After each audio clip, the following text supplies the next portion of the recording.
Okay. Can I get a thumbs up that you guys can see my demo? Okay, thank you. All right, so quick question that I want you to ask yourself. What state of dryness is my sculpture in? So this is something we're learning as we work with the clay. So there's three main states of working with clay. There's the wet state, right, where we're building things and the clay is squishy and it's really sticky and it's hard to carve, but it's easy to add things, but things might still collapse in on themselves. Then the medium state is the leather hard state, and that's the state that my piece is in right now. And I know this because it still looks kind of like a medium gray color.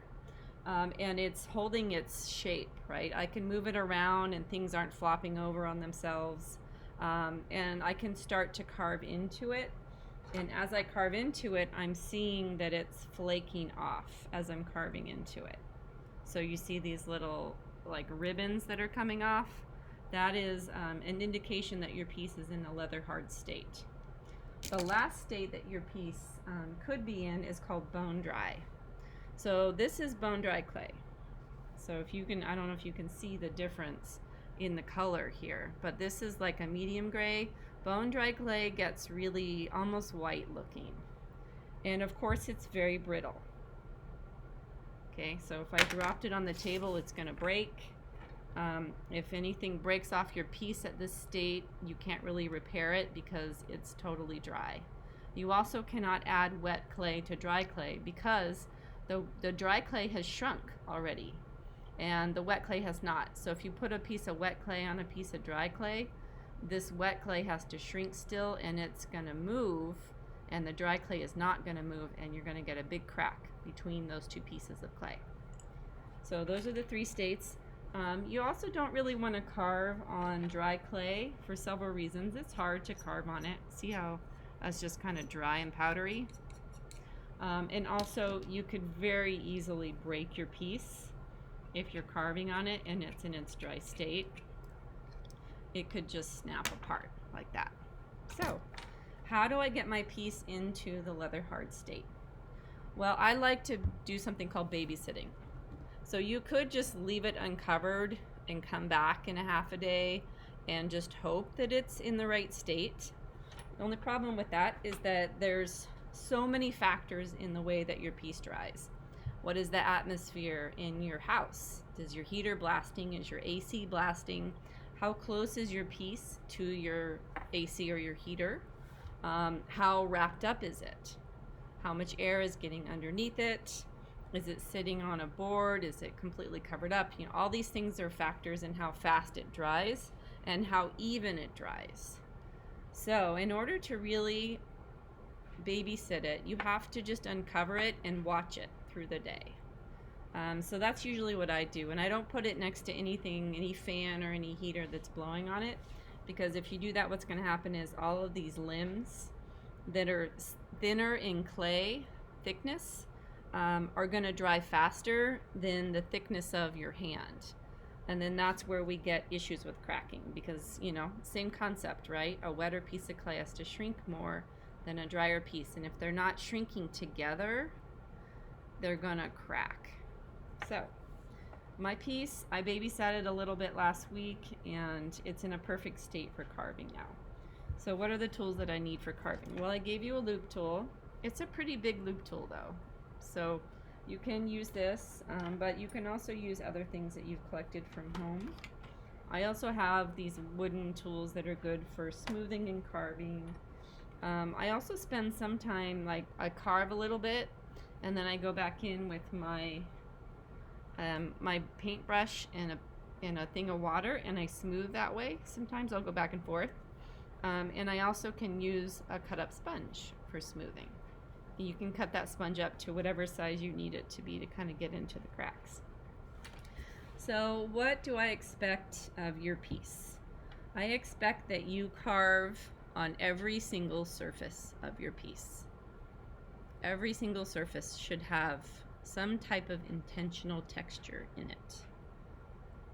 So it does take time, it takes work to get your piece there. So maybe your piece is already leather hard and you're going to start working on it. So last week I added a few things, some stuff that you guys actually didn't see because I added them during the other class. I added this chain link to show someone how to do chain link, and I also added these threads here. Someone wanted to have stitching on their sculpture, and then in your class I made this rose and I added it to as the ring on the finger, and then I also showed people how to cut open the hand here. So what are some things I can do? Some of you are opening up your hand a bit because you have like a cracked heart, right? That's your theme. Well, now is the right time to do this. So how did I do this? So you've got to be careful. If you open it up too much, your piece could fall apart. So you have to kind of find like the stable area that you can open it. And the bulk of the hand, like the thickness of the hand, is a good spot to go in and do that because there's a lot of clay right there. So I might even like create another crack here. So the first thing I'm going to do is draw where I want the crack to go. And then I could take several tools. You know, you're going to have to use whatever you have. I like this pumpkin carver for cutting out things because it works kind of like it does when you carve a pumpkin. It just kind of cuts into the hand. And support it while you're cutting into it. You don't want to be pushing on another side of it that's getting squished. And I'm just going to actually cut a little wedge out, and then I'm going to use a tool to kind of pop it out. And then this is where I spend some time cleaning that up. I want to see sort of smooth transitions and clean edges, intentional textures. Alright, so because that just looks like I cut it out like a pumpkin wedge, I'm going to go in and really think about what I want that crack to look like. And now that I can see the inside, I have to really deal with the inside. So I'm going to go in and scoop some of the thickness of that clay wall out and make it look like a crack would look. You could go in and do a little research and find a photo reference of maybe like the crack in the earth or something, and try to mimic that texture, or you could just make it up. It's really kind of up to you and the aesthetic you're going for. Some of you were talking about, you know, opening up the palm of the hand completely and putting something inside.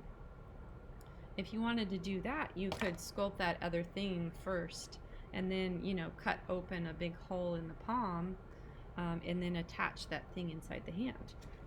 If you do that, you're going to have to do a lot of cleanup of the inside of the hand, though, because it's going to look pretty messy in there. If you open up the hand, you're going to have to do a lot of carving and stuff. So I'm going to go through and I'm going to probably work on all the fingers, and I'm going to clean them up and make them look realistic like I did this one. Remember, I put the knuckle on there and I carved the fingernail in, and then I looked at the underside of the fingers and I made these look more realistic with the creases. So these are just drawn lines. So a drawn line is not enough. A drawn line is just a drawing. It's like the sketch of what you're going to do when you're carving. So now I'm going to like really go in and, you know, thin out my wall and go in and carve. So you might have an area where you've carved a bit and you're like, well, I don't like that carved texture. I don't want those lines in there. So how do I get rid of those lines? Let me carve a little bit and I'll show you. I kind of go back and forth. Like I'll carve on it for a while and then I'll smooth it out with a paintbrush. And then I'll let that water kind of absorb a little bit. And then I'll go back and do some more carving. So like back and forth between smoothing and carving. It's also good sometimes to have another paintbrush. Let me grab one that's dry to brush out all the little crumbs of your carved areas, because they'll get kind of stuck in the seams and the cracks of your piece. So I'm just brushing them out with a dry brush here.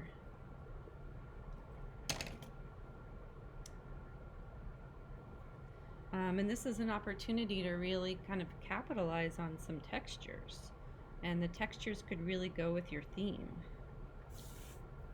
You know, and I haven't even added, if you have little things you still need to add, you could go in and add them. Like I haven't even added that vein that goes up through the arm into the ring finger yet. I haven't even dealt with that yet because I've just been adding things to my heart that I wanted to show you guys how to do. So maybe I'll do that today. And I noticed that this broke off when I wet it down. This just fell off. If that happens to you, you can reattach if it's still pretty wet. So that's what I'm going to do right now. I'll reattach that. Another little trick is if you have a piece that's really delicate on one side and you don't want to squish it or break it, you can find a couple sponges or some foam in your house and you can rest your piece on that. So a lot of ceramic sculptors have big blocks of foam in their studio that they rest their sculptures on while they're working on them so that they don't get squished. Do I have any questions so far? Or any, like, does anyone need a demo on what they're trying to do to their piece? You can just unmute and ask me.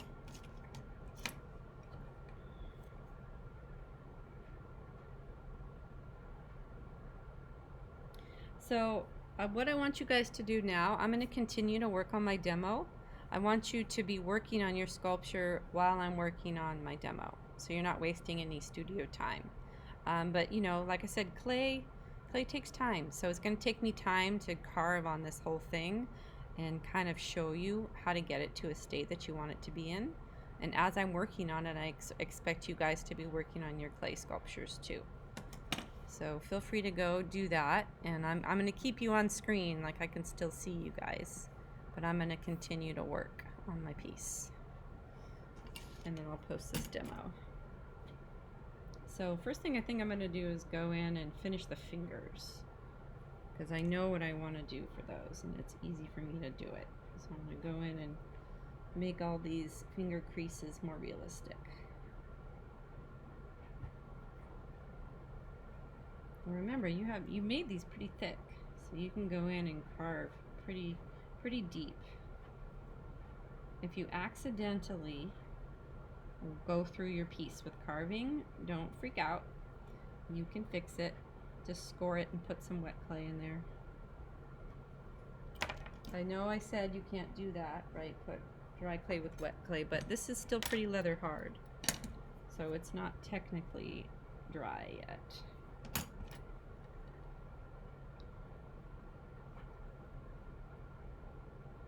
So I'm going to work on this for another 15 minutes while you guys are working on yours, and then I'll transfer and switch over to ceramics too.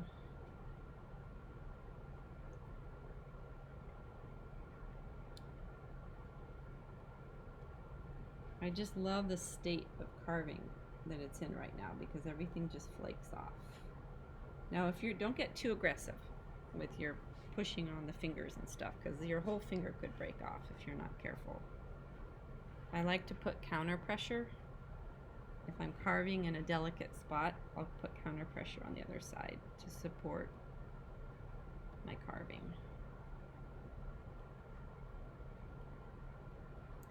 So as you're carving, you really have to ask yourself, what texture am I going for? Am I just carving because Miss Grenninger's telling me I have to carve?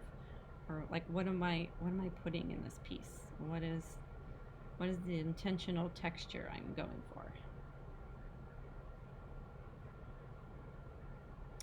And this is the stage that a lot of ceramic artists can get to with their pieces, and to make them look really very realistic. And it's sort of outside of the realm of clay. Like, I didn't make that out of clay. It looks like wood, or it looks like metal. I've transformed it.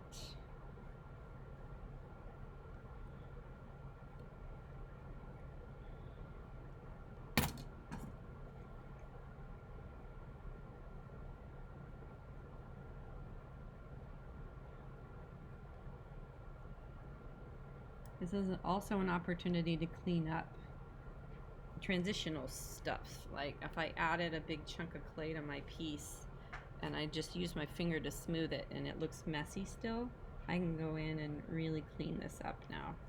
I can make the veins thinner. I can add detail. It's just a lot of opportunity in the carving. And if as I'm carving, I'm losing some of my texture, I can always go back in and add it.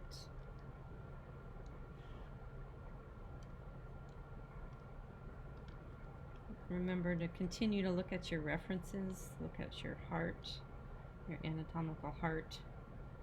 What is the texture on an anatomical heart? How do I get that with the clay? How do I experiment to get that?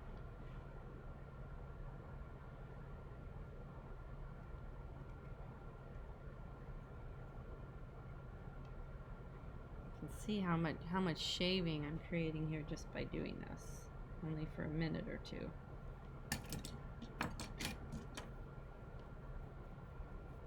I'm going to go in and really work on that flower too. At the moment, I don't think it looks great. I think it needs a lot more work.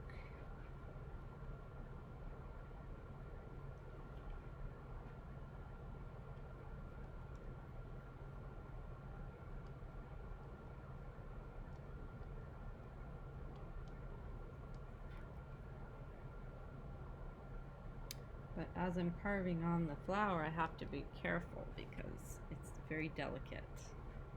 I don't want to break off those little limbs, so I'm not going to push too hard on it. I'm just going to kind of probably dig in and carve out some of the negative spaces inside between the petals to make it look a little bit more delicate.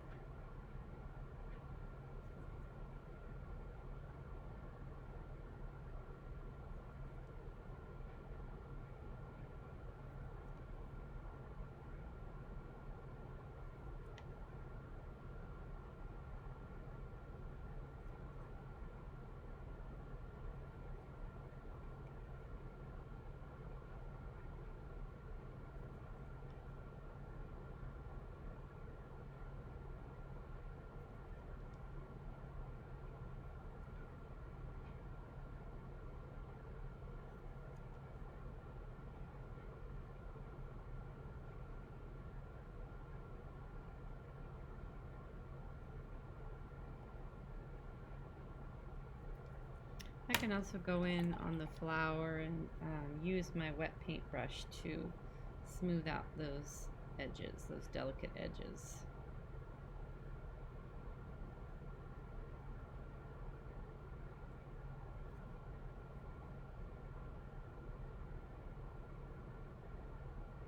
Don't put too much water on it though, because that little delicate edge could break off pretty easily if you wet it too much. Might want to think about a contrast of textures, like a bumpy texture next to a smooth texture is interesting.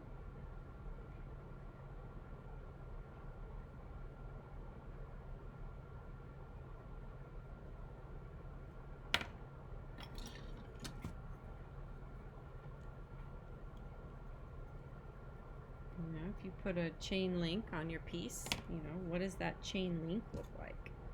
Doesn't look like a coil of clay. It actually, that metal has a texture to it and a thinness to it, so I might want to go in and really make my chain link a lot thinner than it is,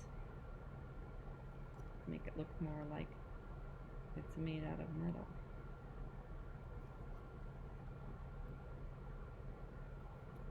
So, you know, one of the first instincts is when you're working with clay is, you know, I'm going to take my needle tool and I'm going to just carve a design in it and just do that. I'm just going to put that line in there. That's a good start, but that's kind of why I called it a sketch. Like I put that line in there to tell me where I'm going to carve. That line is not 3D enough, right? We're not dealing with a drawing here or a painting. We're dealing with a three-dimensional form that has a ton of dimension to it. And so you need to, if you're going to go in and you're going to carve, you need to really carve relief into it, a deep relief. You might say, well, what does deep relief mean? relief is like there's different types of relief when you're dealing with a three-dimensional sculpture. There's like a full round in the round, a sculpture in the round. You can see it from all sides, right? So I can see this heart from all sides. It's fully sculpted in the round. I can see height, width, and depth. When you're dealing with a relief of a sculpture, you're dealing with carving into a surface that is relatively flat, but you can see bumps and undulations and texture. So there's like a low relief, which might just be like stamping a texture into your piece, and there's a deep relief, which is like the sculptural elements of this flower is deep relief. So there's different levels of carving and relief on your sculpture. I want to see them all. I had to reattach this little ventricle because it totally came off, and I can do that. So this is going to take time. This is probably going to take you all week of working in class. You're going to post a picture of your progress today so I can see your carving and give you some feedback. We're going to work on this through the rest of this week, and then by the end of the week we're going to have a completely carved and finished sculpture. And at the end of the week I'll talk to you about how to protect your sculpture from breaking after it dries, because you guys are going to turn in all your sculptures at once. I'm not going to have you bring just this piece to school. I'm going to wait until we make a couple things, and then I'm going to have you drop things off in front of the classroom on shelves, on carts, and then I'll just do a bunch of bisque firings of everything together. That'll be more efficient for all of us, right? You guys don't have to come to school a bunch of times to drop it off, and I don't have to do a bunch of firings. I can put them all in the same kiln.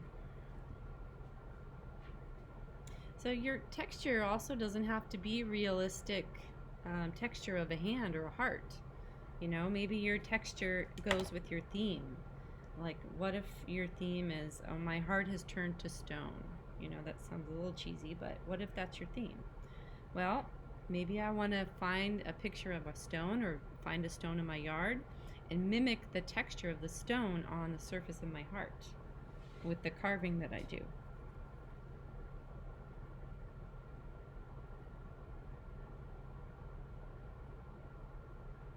Now, don't underestimate the time it's going to take you to do this. I want you to carve on your hearts for at least 2 or 3 hours. At least. Okay, this takes just as much time as it does to build your piece, and you get just as much credit for carving as you do for building your piece.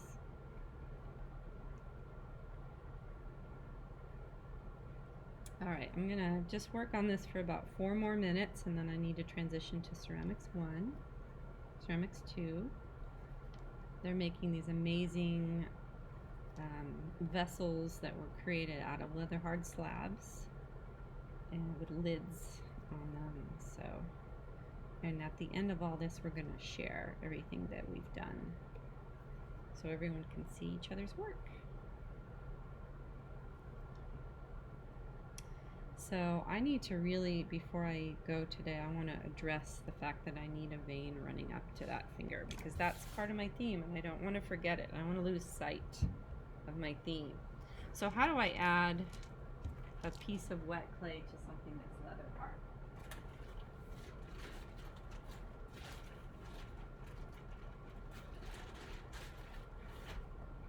It's pretty simple. It's kind of the same way you would add it if it's a wet piece. So I'm going to roll out this little coil here. And this clay is a little bit drier than the clay I was working with the other day, but that's okay. It's actually probably pretty good that it's not super wet. I can get away with it. Okay, so I have to think about, where do I want this vein? I was thinking about maybe having it run inside the seam or the crack up through the finger, but then I thought that's kind of look creepy. It's going to look kind of like a worm sticking out. So I changed my mind on that. I think what I'm going to do is continue this crack up the finger and then lay the vein inside that crack. Now this is tricky because there's so many delicate pieces inside that finger. So I'm going to just draw first where I'm going to put it, and then I'm going to very carefully carve out a negative space here. Now if I push too hard on that finger, I'm going to snap it right off. So I have to be careful with that.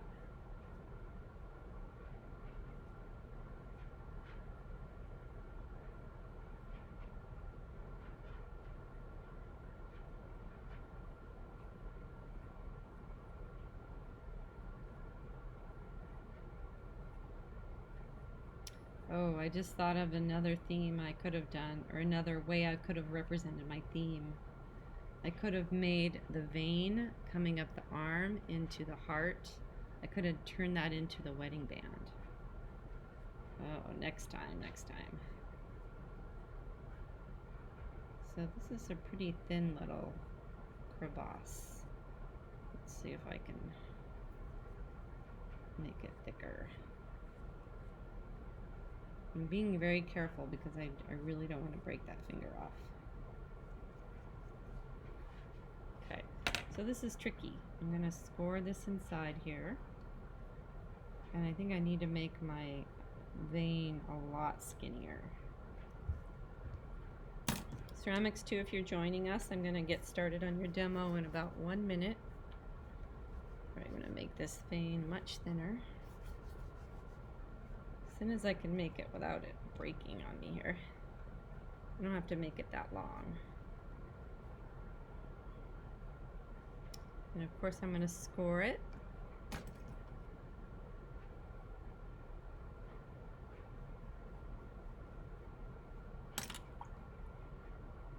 A little bit of water. I already scored this side. And I'm going to kind of like lay it in there.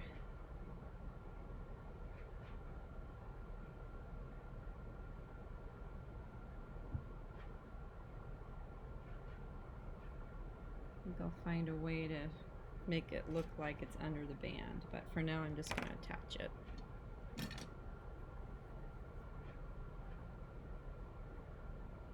So I even have to attach this band. I can't just lay it down there and expect it to stay. I have to physically attach it to this area, and then I can go back in and carve a fake separation.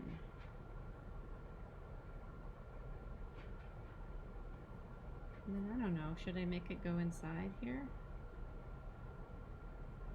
That would be kind of neat if it were sort of coming through the finger. I don't know if I like it or not. I'm going to decide later.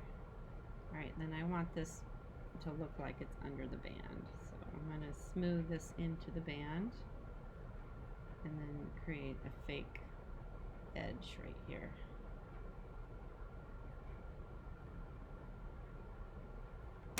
And this is where I love this tool. This tool is just the best for these little details. I'm going to go through and actually carve that fake line back out. So it looks like it's running down the finger. And then I'm going to make it look like that band is still there. It's sitting on top of the vein.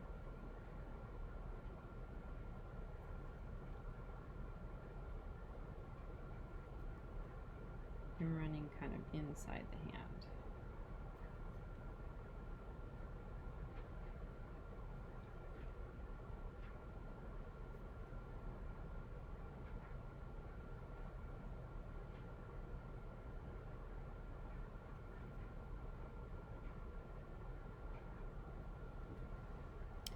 Alright, so you can kind of see what I've got there. I've got so much more work to do though, you guys. See how long it takes? I worked on that for half an hour and I feel like I finished the inside of one finger. I carved this palm. I added that vein and a little bit of this, and that's all I did. So, and I smoothed this flower out a little bit, but it really takes time. All right, so I'm gonna go ahead and wrap that up. Ceramics 1, I'm